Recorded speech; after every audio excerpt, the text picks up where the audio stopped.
Un match à vite oublié pour l'ASEC Mimosa qui n'a pu tenir la dragée haute face à Oroya. Résultat des courses, une courte défaite 0-1. Suivons ensemble l'élément préparé par la rédaction. On en parle juste après. Difficile journée dominicale pour l'ASEC Mimosa au nouveau stade de Yamoussoukro. Hier, dans une enceinte acquise à leur cause, les jaunes et noirs se sont inclinés 0-1 devant la formation guinéenne du Oroya Athletic Club en 16e de finale allée de la Ligue des Champions. L'équipe visiteuse a réussi le hold-up grâce à une réalisation de l'international sénégalais Pape Abdou Diaye en seconde période. Dans cette période qu'ils ont largement dominé, les Mimos ont manqué d'efficacité, notamment en première période où ils se sont procurés 3 nettes occasions de but et 5 corners. Le Oroya peut tirer une fière chandelle à son gardien de but, Moussa Kamara, décisif à plusieurs reprises. Du côté ivoirien, les changements apportés par l'entraîneur Julien Chevalier n'ont pas eu l'effet escompté. Et l'attaque conduite par Ora Anissé, Gramo Aubin, Karidioula Mofossé et Zouzou Apakom est restée muette. La manche retour se jouera dimanche prochain au stade Lansana Conté de Conakry. Pour les Mimos, il va falloir réaliser l'exploit afin d'obtenir leur billet pour la phase de poule.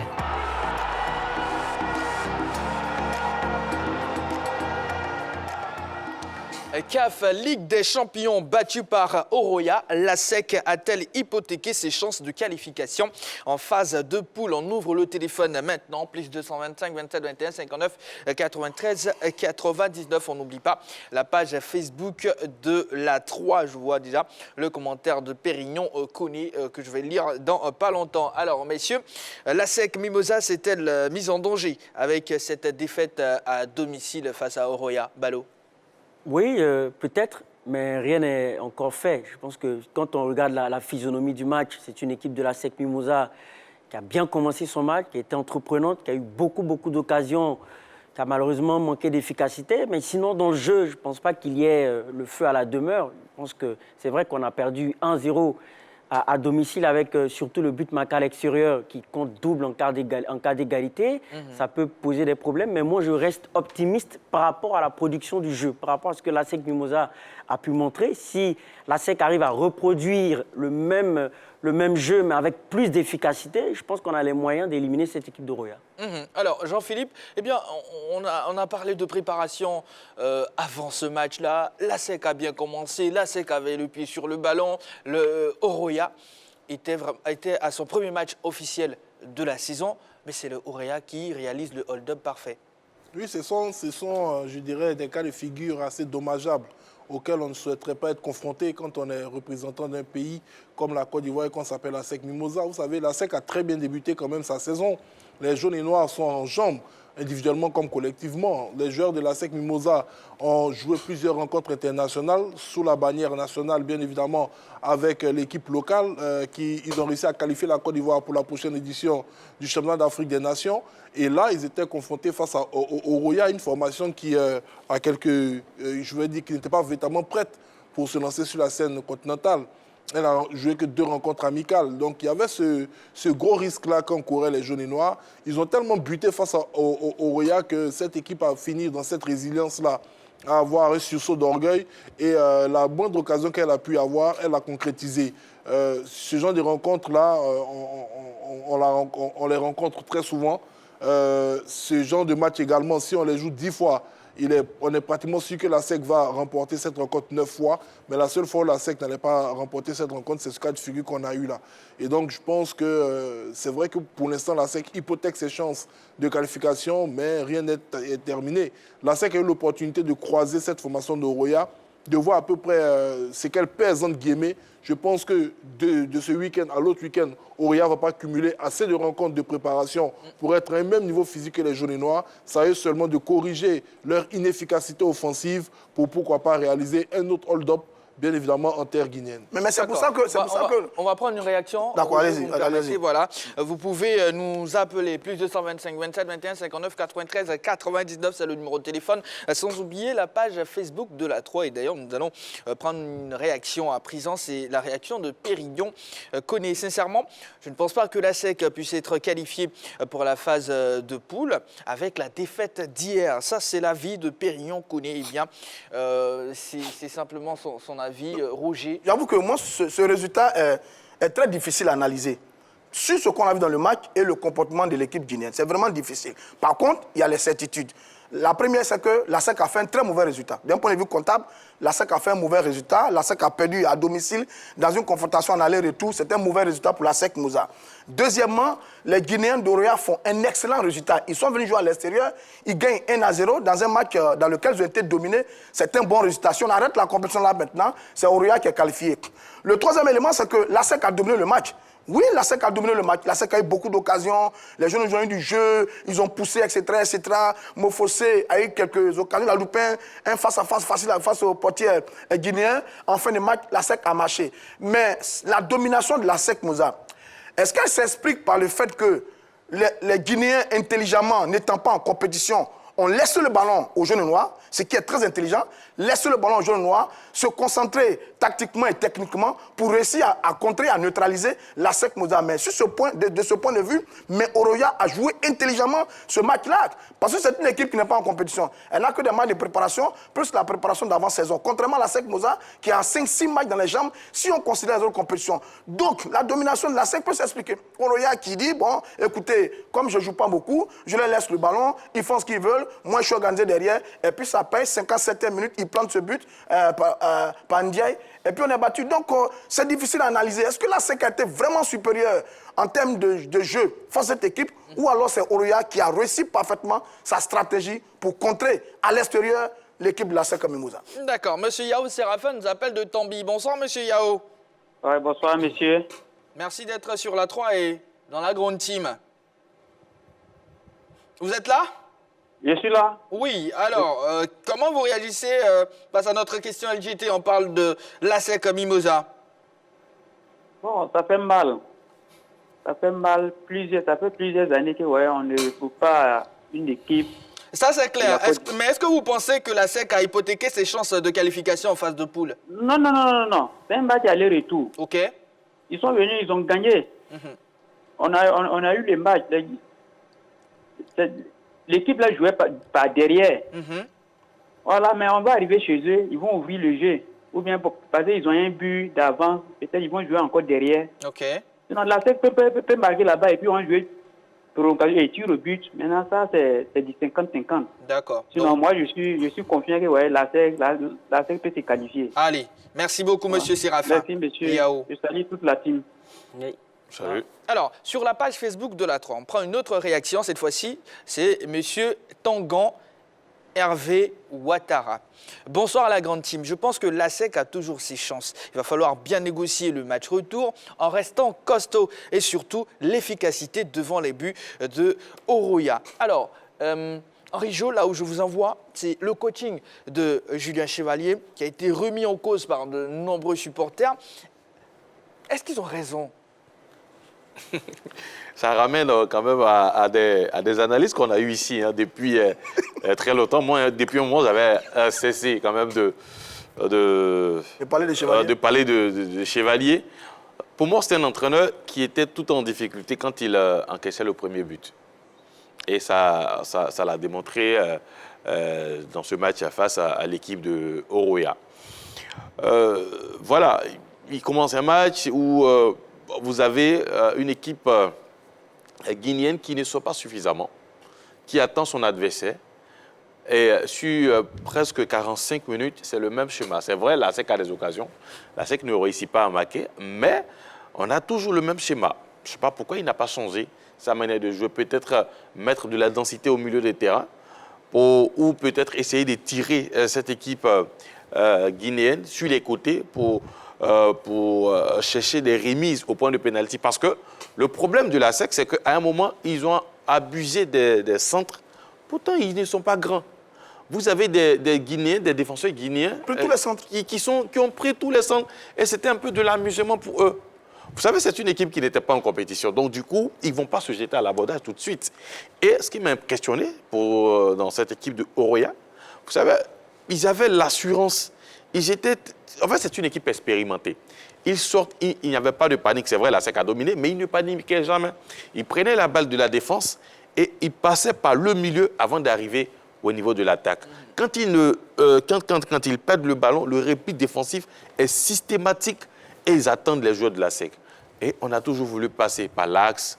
Pourtant, fallait changer il fallait du coup le changer. système. Il fallait changer la manière de D'accord. jouer. Essayer d'aller sur les côtés, faire des remises pour espérer trouver quelqu'un au point de pénalty. Vu qu'on était déjà battu. Ben voilà, sur les ce plan-là. centres, on ne pouvait pas, mais bon, On va prendre l'avis de M. Diomandé qui nous appelle de Sipilou. M. Diomandé, merci d'être là. Bonsoir.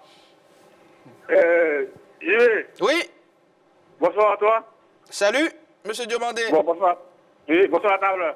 Bonsoir, monsieur Diomandé. M. Diomandé, Oui. vous avez mis une pièce sur la SEC. C'est vrai que ce n'est pas terminé, mais c'est Yamoussoukro Gagnoa qui fait la bonne opération pour le moment. Bon, on nous a surpris, hein. Allez. Vraiment. Oui. Moi-même, j'ai misé gros sur la SEC. Oui. Et moi, si Gagnoa et bizarrement, c'est tu vois le sport. Bah, je me souviens. Revenons sur la SEC, M. Diomandé, si vous voulez bien. Est-ce que la SEC a hypothéqué ses chances de qualification en phase de poule? Bon, j'y vais. Oui. Pour jamais te décourager à match de football. Ok. La SEC a bien joué. Ils ont bien joué. Il a manqué un tout petit cliché seulement. Et un buteur. Il n'y a pas eu de buteur. Mais, à l'aller là, ils disaient qu'au Réal, ils ont joué ici là. Ils ont joué seulement en défense. Et leur ruse a payé. Ils ont joué en défense, passé par les côtes. Bon, la seule occasion qu'ils ont eue, ils ont marqué. Franchement dit, moi, j'ai confiance à ces enfants-là. S'ils prennent le poids des deux bras, qui se disent qu'en guerre, là, il ne faut jamais perdre avant. Il faut être toujours confiant quand tu pars en guerre. Et quand ils vont à Conakry, face au Réa, ils n'ont qu'à se dire que rien n'est joué encore. C'est une occasion de se battre. Alors, cet esprit-là, je sais qu'ils pourront faire quelque chose en Guinée. Moi, j'ai foi en eux, j'ai pris pour eux, vraiment, à sec. Pardonnez, faites-nous honneur à Conakry. Voilà, monsieur JB. Merci. Le message est passé. Voilà, le message est passé. Ils sont connectés ce soir. Ils suivent l'émission. Donc, Monsieur Diomandé, ne vous inquiétez surtout pas.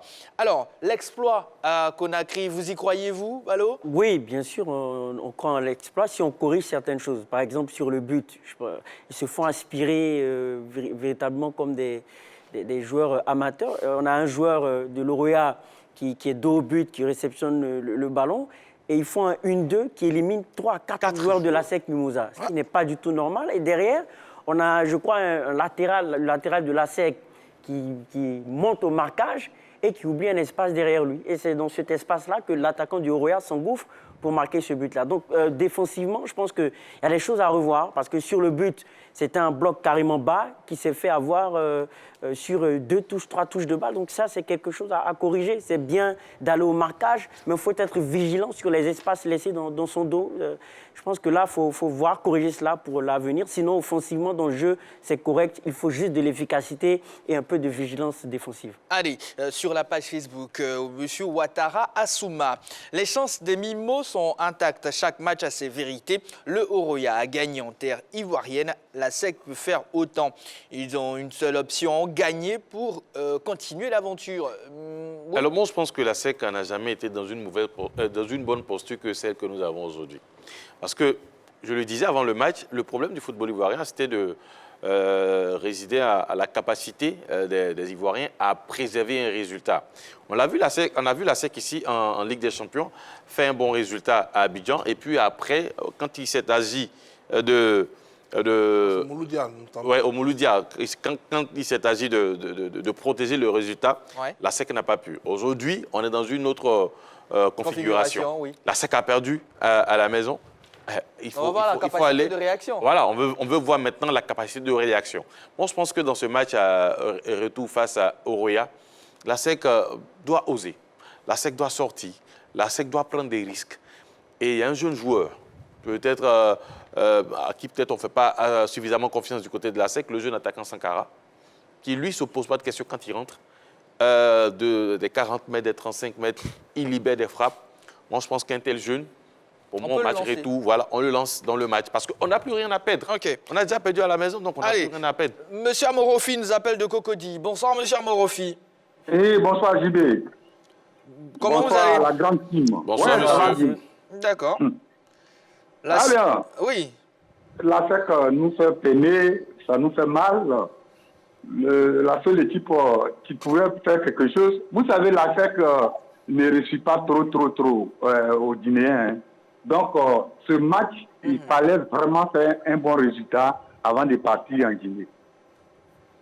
Nous savons en Côte d'Ivoire ici, nous recevons bien les équipes ici. Mais quand on va à l'étranger, on sait comment on nous reçoit là-bas. On sait comment on nous reçoit. Donc, vraiment, moi, je faisais beaucoup confiance à cette équipe pour pouvoir passer. Mais avec ce résultat, il faut dire que c'est un peu compliqué. Donc vous êtes dessus comme ça, M. Amorofi. Vous êtes, Bon, vous êtes découragé. Mais c'est pas terminé. Dessus, il y a encore 90 minutes. Non, dessus, c'est trop dit. On peut même aller au tir au but. Oui. Non, dessus, c'est trop dit, mais Okay. il faut dire que c'est vraiment c'est devenu un peu compliqué. C'est ce que je veux dire. D'accord. Donc, avec un peu, si on ose un peu, peut-être que ça peut marcher. C'est ça le problème. Mais derrière, Or, on reste mobilisé derrière la SEC, M. Amorofi, rassurez-moi. Oui, naturellement, on reste mobilisé, mais il faut que nos joueurs osent pour aller chercher cette victoire. C'est bien Sinon, noté. ça sera difficile pour nous. Allez, on ne va pas oublier, messieurs, le Sporting Club de Gagnoa. Parlons de cette formation-là. Un mot sur cette formation du fromager, Jean-Philippe. Ils ont fait, je dirais, un score minimal face à un adversaire qui, contrairement à celui que la SEC a croisé, sur ses installations, risque d'être impitoyable. Un but inscrit sur pénalty.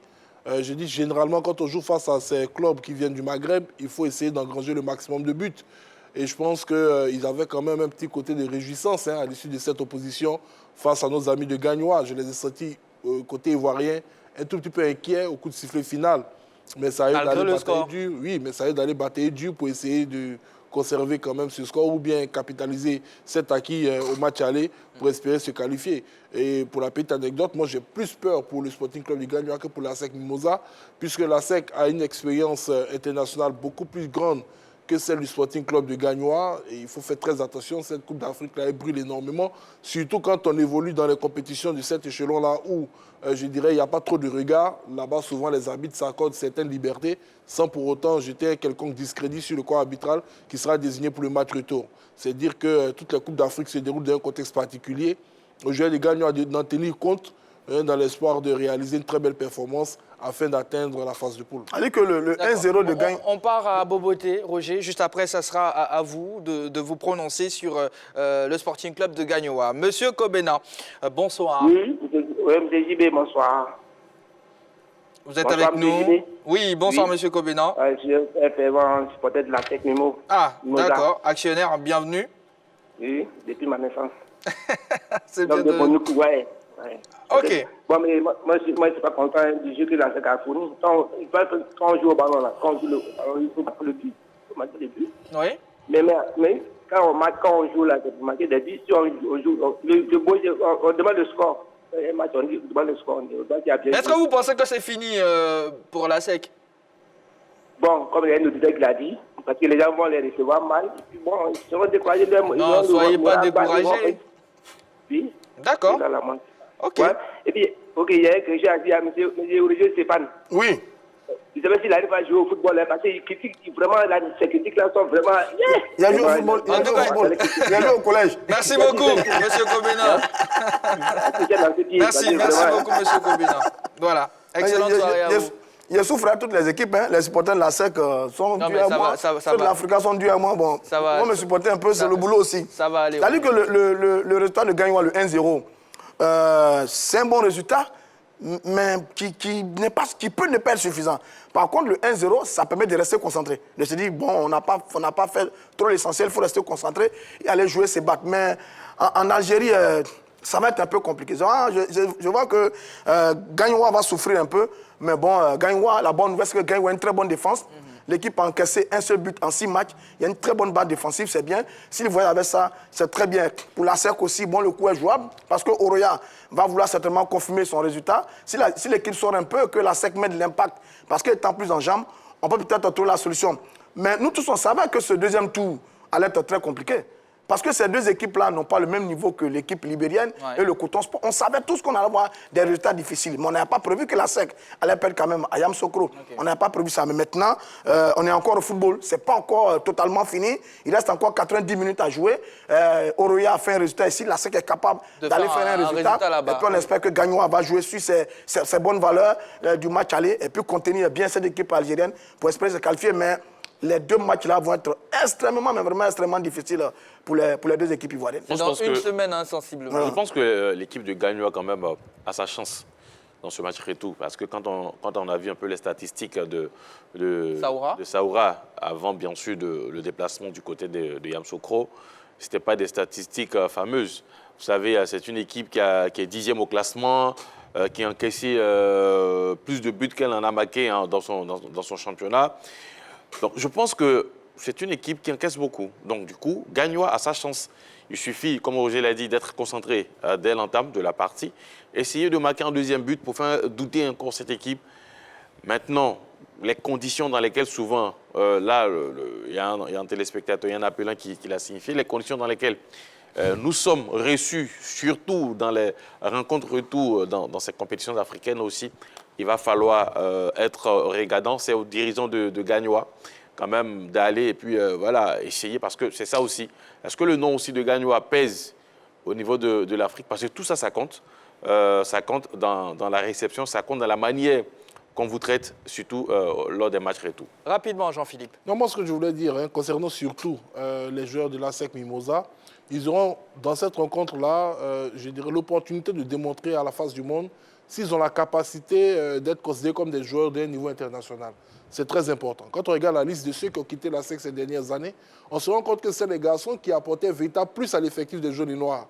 Donc, il y avait Sissé Karim, Diakité Oumar, Konaté Karim et Ki Aziz. Quand l'ASEC partait jouer dans les compétitions continentales, on voyait rapidement la différence entre ces joueurs et ceux qu'on voit là. Beaucoup de personnes se posaient la question de savoir si Mofossé avait toujours le niveau. Là, pour l'instant, ça a coincé à l'aller. Ce n'est pas un score dramatique. Maintenant, au match retour, ils peuvent réaliser mieux que ces garçons qui sont partis. En cas de bonnes performances, ça sera en phase de poule de la Ligue des Champions. Ils auront donc 6 matchs pour démontrer leur qualité. Moi, je crois en ce groupe. Je crois en Julien Chevalier qui travaille depuis un certain mois avec l'équipe. On a été très dur avec lui dans ses débuts. Mais je pense qu'il est là l'opportunité, tout simplement, de démontrer que son équipe a passé un cap. D'accord. Merci Jean-Philippe Auria.